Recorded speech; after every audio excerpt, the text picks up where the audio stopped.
present you with the benefits of being vaccinated. How many of you think that you've been over-vaccinated in your lifetime? I do. You do? Okay. Has any one of you had any allergic reaction or faced any consequences from the vaccination?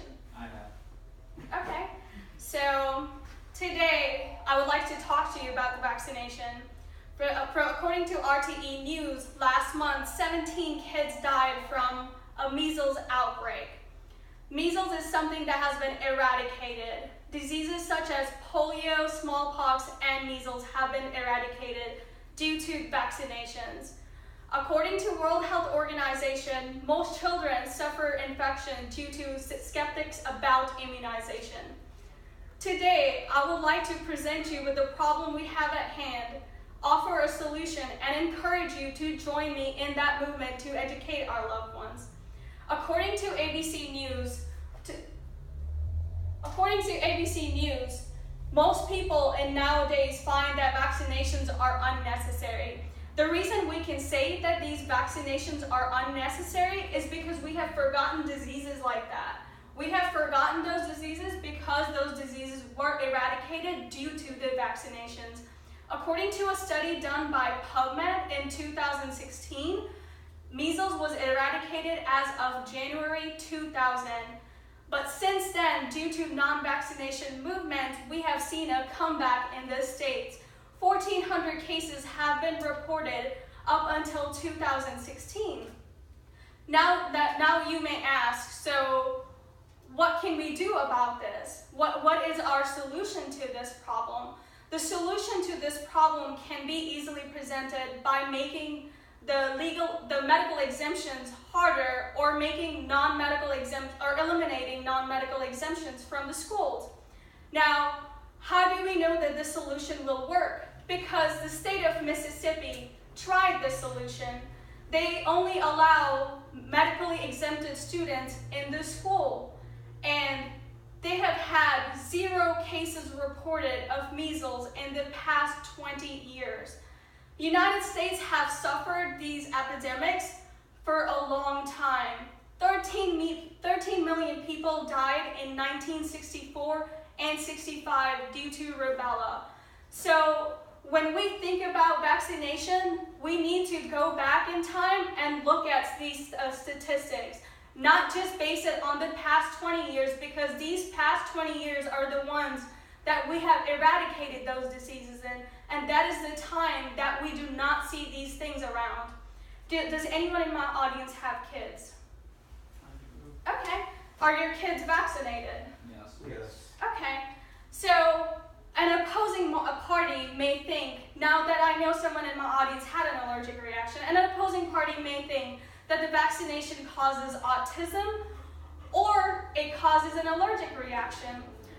According to Dr. Sanjay Gupta, he says that you are more likely, 100 times more likely, to be struck by lightning than have a severe allergic reaction to a vaccination. As far as autism goes, a meta-analysis of 1.2 million children showed that there is no correlation between vaccination and autism.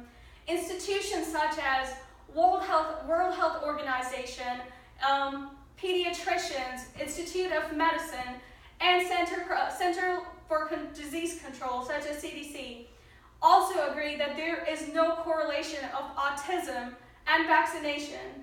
So now that we know that we have a problem at hand, we have a solution, and now that we know that solution has worked from our example from Mississippi State, why not encourage our loved ones to educate themselves and get vaccinated? So I would like to share a testimony that I found online for a parent who chose not to vaccinate their kids. People think that these diseases are temporary. They are not. The infection can make a comeback later in your lifetime, and the testimony that I am about to share is a prime example of that. Jill Walton chose not to vaccinate her daughter, Sarah.